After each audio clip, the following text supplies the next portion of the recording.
Usuário de 24horas.com, um feliz dia. Awe, nós estamos começo de Caia Grande, Caia Betigo Cruz, de com. Algum luna atrás, maneira que você mesmo observar atrás, nós fazemos uma reportagem over de quiosco aqui, na único ambulante Maxi.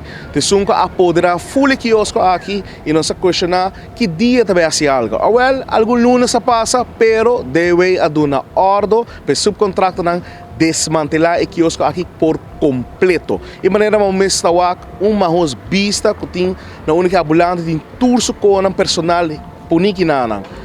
Turista nanta para aqui nana para sobra é um quiosco de informação para turista. Nanta para aqui nana tá aí rolo stinky. E pensei mes maneira que nós assim é promebia e reportagem, a nós bem back aqui nana para assim e reportagem na onda que o quiosco aqui tá ser desmantelar. Nós temos bom trabalho. Vamos seguir melhorar nossa qualidade de turismo. Meu nome é Leo German. Atrás de câmera está Theodor de Jong. Nós te promete de notícia.